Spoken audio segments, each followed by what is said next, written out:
नमस्कार। जैसा कि हमने आपको पिछले वीडियो में बताया था कि आरओ-एआरओ 2023 की आगामी परीक्षा को ध्यान में रखते हुए हमारे चैनल पर एक प्रोग्राम बनाया जा रहा है और उसका अनाउंसमेंट जल्द ही किया जाएगा। तो उसी से संबंधित आज ये पहला वीडियो है। सबसे पहले मैं आपको अपने प्रोग्राम के बारे में बता दे रहा हूँ कि जो ये अनाउंसमेंट आज होना है वो एक फ्री मेंबरशिप प्रोग्राम है, ठीक है? एक हमारे चैनल पर फ्री मेंबरशिप कोर्स चलने वाला है जिसमें आपको डेली टारगेट दिया जाएगा।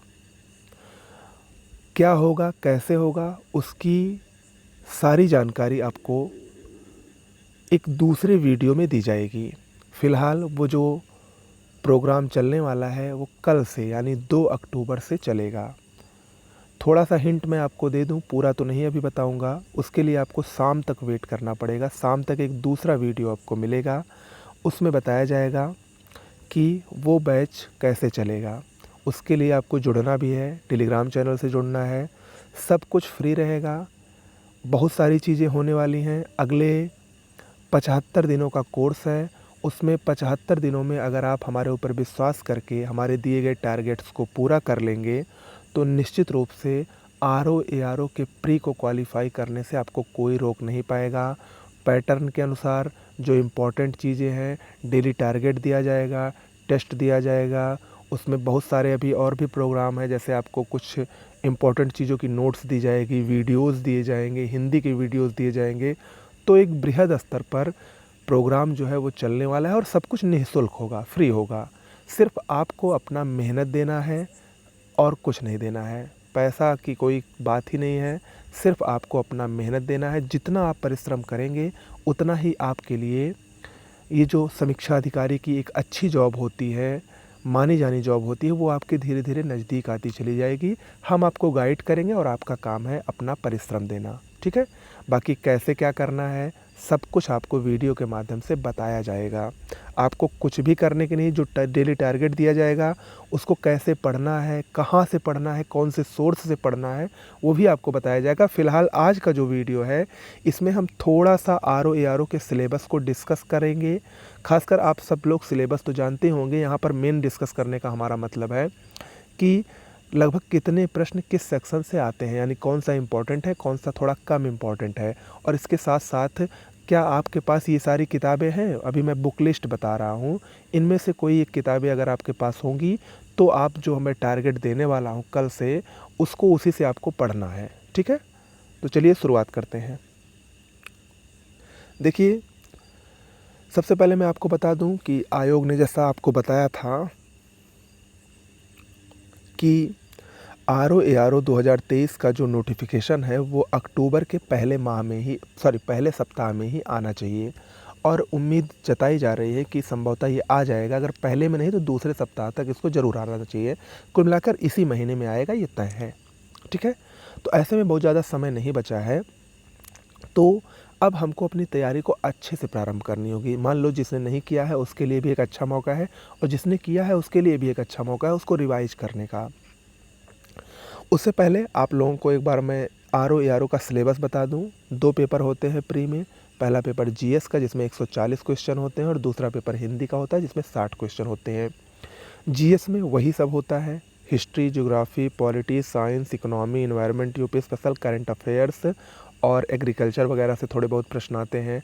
अब इसमें हम पिछले 2-3 साल के प्रश्नों का हमने एनालिसिस किया, पेपर्स का एनालिसिस किया। उसमें हमने देखा कि history, ancient history, modern history और मेडिवल हिस्ट्री तीनों मिला के लगभग 25 प्रश्न औसतन पूछे जा रहे हैं हर साल। और इसमें से लगभग 12 से 15 प्रश्न मॉडर्न हिस्ट्री से आते हैं आपके हर साल, यानी मॉडर्न हिस्ट्री लगभग आधा रहता है और आधे में मेडिवल और एंशिएंट रहता है, ठीक है? भारत और विश्व के भूगोल से भी यही हालात है, लगभग 25 प्रश्न हर साल आ रहे हैं। तो ऐसे में ये दोनों सेगमेंट बहुत ही महत्वपूर्ण हो जाते हैं। 140 में 50 प्रश्न लगभग भारतीय इतिहास और भारत और विश्व के भूगोल से आते हैं। और भारत और विश्व के भूगोल का एक सब टॉपिक है जिसको हम लोग पर्यावरण पारिस्थितिकी कहते हैं, इससे भी लगभग 10 प्रश्न आ रहे हैं। तो इन तीनों को अगर एक साथ ले लें तो लगभग 60 प्रश्न इससे मिल जाते हैं आपको आसानी से, ओके? वहीं अगर हम पॉलिटी की बात करें, पॉलिटी एक ईजी टॉपिक माना जाता है, एक ईजी सब्जेक्ट माना जाता है। थोड़ा सा मेहनत कर लेंगे तो आपके 10 से 15 प्रश्न आसानी से कवर हो सकते हैं। साइंस भी अपेक्षाकृत आसान माना जाता है। साइंस से बहुत ज़्यादा फैक्चुअल क्वेश्चन बनने की उम्मीद रहती है, कॉन्सेप्चुअल क्वेश्चन बनने की उम्मीद बहुत ही कम रहती है। तो इस पे भी अगर थोड़ा वर्क किया जाए, 10 से 15 प्रश्न आसानी से आप इसमें गेन कर सकते हैं। इकोनॉमी से 5 प्रश्न मुश्किल से पूछे जाते हैं। ज़्यादातर इकोनॉमी के जो क्वेश्चन आते हैं वो करंट बेस आते हैं, तो वो करंट अफेयर्स के थ्रू हम उसको पढ़ेंगे। इन्वायरमेंट हमने बता दिया आपको, 10 प्रश्न आते हैं। यूपी स्पेशल से लगभग 10 प्रश्न पूछे जा रहे हैं। आमतौर पर इस समय यूपी स्पेशल का दायरा थोड़ा सा बढ़ा है, तो यूपी स्पेशल से ज़्यादा प्रश्न पूछने की संभावना है, इसलिए इसको हमको अच्छे से पढ़ना है। जनसंख्या नगरीकरण, हालांकि डाटा बहुत पुराना हो चुका है, अब तक नई जनगणना हो जानी चाहिए थी लेकिन नहीं हो पा रही है। फिर भी इस समय देख रहे हैं पिछले 1 साल से आयोग जो ट्रेंड बना लिया है वो सेंसस से काफ़ी प्रश्न पूछ रहा है, तो ऐसे में उम्मीद है कि इस बार भी लगभग 5 प्रश्न सेंसस से ज़रूर आने चाहिए, तो इसको भी हमको अच्छे से ध्यान देना होगा। अन्य अदर्स में कृषि और इत्यादि से मिलाकर लगभग 5 से 10 प्रश्न पूछ लिए जाते हैं। और सबसे बड़ा जो वेटेज है वो करंट अफेयर्स देता है, लगभग 25 से 30 प्रश्न करंट अफेयर्स से पूछे जाते हैं। करंट अफेयर्स के लिए आपको हमारी डेली वीडियोस मिलती रहती हैं, वो पर्याप्त हैं। बाकी जब हम डेली टारगेट्स आपको देंगे तो उसमें करंट अफेयर्स भी करवाएंगे। ये मान के चलिए कि आपका जीएस, हिंदी, करंट अफेयर्स ये सब कुछ करवाया जाएगा। एक बृहद स्तरीय प्रोग्राम शुरू होने वाला है, बस आपको जुड़ना है। आपको जुड़ना है, आपको दिए गए टारगेट्स को डेली पूरा करना है और कुछ नहीं करना है।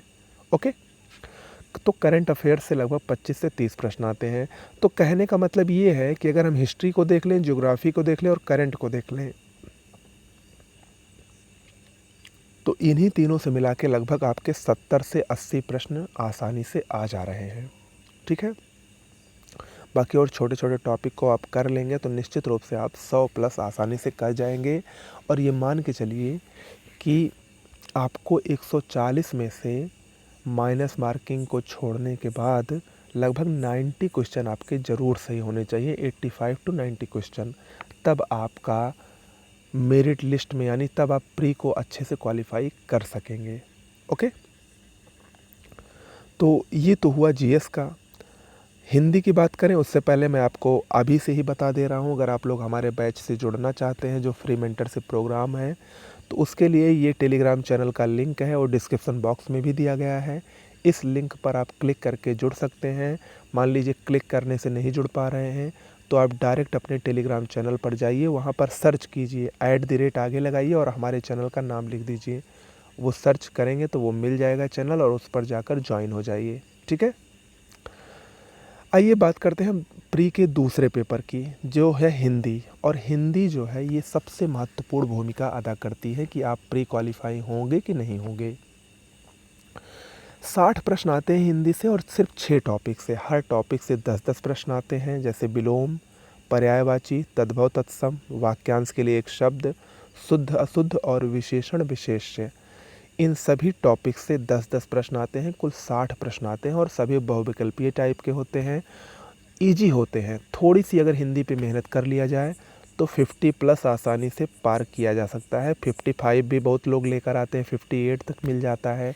तो ये डिपेंड करता है कि आप कितने अच्छे से पढ़ते हैं और कितने अच्छे से उसको रिवाइज करते हैं। ठीक है, सीमित टॉपिक है और अच्छा नंबर ये आपको देता है। और यही हिंदी की वजह से ही आर ओ की कट ऑफ भी हाई जाती है, क्योंकि ये ईजी पड़ जाता है ना, ये ईजी पड़ जाता है तो इसमें नंबर ज़्यादा गेन कर लेते हैं, तो ये कट ऑफ को बढ़ाने का काम करता है, इसीलिए कंपटीशन इसमें और बढ़ जाता है। ओके, तो इसको भी हम बताएंगे आपको कैसे पढ़ना है, कैसे पढ़ना है, क्या पढ़ना है। पीडीएफ भी इसकी आपको मिलेगी, तो सब कुछ यहाँ आपको मिलने वाला है। ओके, लेकिन आपको क्या करना है, सबसे पहले टारगेट्स को अचीव करने से पहले, या जो टारगेट आपको दिया जाएगा उसको आपको किताबों से पढ़ना है। और किताबें, हालांकि मैंने आपको पहले भी बताई है कि कौन सी किताबें महत्वपूर्ण हैं, लेकिन एक बार मैं फिर से आपको रिकॉल कर दे रहा हूँ। अगर आपके पास ये किताबें नहीं हैं तो इसको प्लीज़ आप ले लीजिए और कल से आपको सिर्फ़ और सिर्फ पढ़ाई पे फोकस करना है। जितना हम बताएंगे उतना आपको करना है। ठीक है, डेली के डेली आपको टारगेट पूरे करने हैं सीरियस होकर। सबसे पहले हम ज्योग्राफी की बात करें, भूगोल की, तो भूगोल की एक बुक आती है महेश बर्णवाल की, भूगोल एक समग्र अध्ययन के नाम से। अगर ये बुक मिल जाए तो सबसे बेस्ट है, क्योंकि इसमें भारत और विश्व का भूगोल एक साथ दिया गया है। बहुत ज़्यादा मोटी भी नहीं है, ठीक ठाक बुक है और काफ़ी ऑथेंटिक बुक मानी जाती है ये। अगर आपके पास ये नहीं है तो परीक्षावाड़ी ले सकते हैं, भारत और विश्व की अलग अलग है, ठीक है। दोनों में से कोई भी ले लें, दोनों अपने आप में अच्छी बुक है। बस परीक्षावाड़ी में फैक्चुअल ज़्यादा है, फैक्ट बहुत है, और महेश बर्णवाल में आपको फैक्ट थोड़ा कम मिलेंगे। इतिहास की बात करें तो इतिहास में आपके पास 3 ऑप्शन है, चाहे आप एस.के. पांडे की तीनों ले लीजिए, आधुनिक, मध्यकालीन या प्राचीन, या आप परीक्षावाड़ी की तीनों ले लीजिए। दोनों में से कोई भी ले लीजिए, दोनों अपने आप में बहुत ही अच्छी बुक हैं। और लूसेंट तो आपको सबकी पढ़ना ही है, एक लूसेंट खरीद लीजिए जिसमें सारा रहता है, उसमें ज्योग्राफी, हिस्ट्री, ये सब तो आपको पढ़ना ही है, वो मैं बताऊंगा कैसे पढ़ना है। पॉलिटी के लिए आप परीक्षावाड़ी और लूसेंट अगर आपके पास है तो अच्छी है, परीक्षावाड़ी साथ में ले ले। इकोनॉमी के लिए भी परीक्षावाड़ी ले ले, साथ में दृष्टि की भी एक बुक आती है। दोनों में से अगर हमसे कोई पूछेगा कौन लेना चाहिए तो मैं दृष्टि सजेस्ट करूँगा। दृष्टि ठीक ठाक है, वो अपडेट रहती है और काफ़ी अच्छी भी बुक है, फैक्ट भी कम है, जो इम्पोर्टेंट चीज़ें हैं वो ज़्यादा दी गई है। विज्ञान के लिए लूसेंट पर्याप्त है, या दृष्टि भी आप ले सकते हैं, दृष्टि की साइंस भी काफ़ी अच्छी है। जनसंख्या नगरीकरण के लिए परीक्षावाड़ी की बुक ले लीजिए। यूपी स्पेशल के लिए घटना चक्र या परीक्षावाड़ी, दोनों में से कोई ले लीजिए, परीक्षावाड़ी भी अच्छी है। कृषि एग्रीकल्चर के लिए परीक्षावाड़ी की बुक ले लीजिए, ओके। इन्वायरमेंट पर्यावरण के लिए दृष्टि की एक बुक आती है, क्विक बुक नाम से आती है पर्यावरण की, काफ़ी अच्छी बुक है, उसको ले लीजिए। अगर वो नहीं समझ में आ रही है तो परीक्षावाड़ी ले लीजिए। हिंदी की बात करते हैं तो हिंदी के लिए आपको 2 किताबें ज़रूर पढ़नी है, हरदेव बाहरी और वासुदेव नंदन प्रसाद।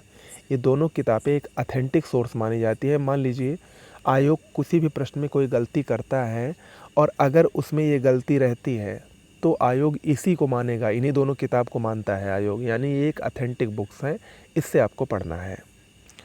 बाकी इसके बाद जो ज़्यादा ज़रूरी है वो है घटना चक्र पूर्वावलोकन, जो घटना चक्र द्वारा सारे सब्जेक्ट्स की अलग अलग पिछले वर्ष के जो पेपर आए रहते हैं उनका व्याख्या सहित हल दिया रहता है, उसको आपको ज़रूर लेना है, ठीक है। वो सभी विषयों की आपको लेना है, बाकी पढ़ना कैसे है ये मैं आपको बताऊंगा, ठीक है। इसके साथ साथ आपको भूगोल को मैपिंग से पढ़ने के लिए ऑक्सफोर्ड का एटलस लेना है। साथ में मंथली करंट अफेयर्स की कोई एक मैगजीन लेकर आपको करंट अफेयर्स मंथली पढ़ते जाना है। फ़िलहाल दिसंबर से जनवरी में परीक्षा होने के चांस है, तो मान के चलिए कि 1 साल का करंट अफेयर्स आएगा, जनवरी टू दिसंबर, ठीक है। तो 1 साल का आपको करंट अफेयर्स पढ़ना है। हालांकि हमारे चैनल पर आपको पिछले 7 से 8 महीने के करंट अफेयर्स अब उपलब्ध है, जो मैं आपको टारगेट कल से दूंगा, उसमें करंट अफेयर्स भी मैं करवाता रहूँगा, तो उससे आप परेशान मत हुए। लास्ट में हमारे द्वारा एक PDF भी दी जाती है करंट अफेयर्स की, जो बाद में लॉन्च होगी, एग्ज़ाम से 20-25 दिन पहले मिलती है, ठीक है। तो सारा कुछ मटेरियल आपको यहाँ पर मिलने वाला है, बस आपको ट्रस्ट करना है और निश्चित रूप से आपको ऐसी सामग्री दी जाएगी, ऐसा मटेरियल दिया जाएगा और ऐसी चीज़ें बताई जाएंगी जो ही परीक्षा में महत्वपूर्ण हो, ठीक है। जैसा ट्रेंडिंग चल रहा है उसी के अनुसार तैयारी अगर आप करना चाहते हैं तो हमारे टेलीग्राम चैनल से जुड़ जाइए।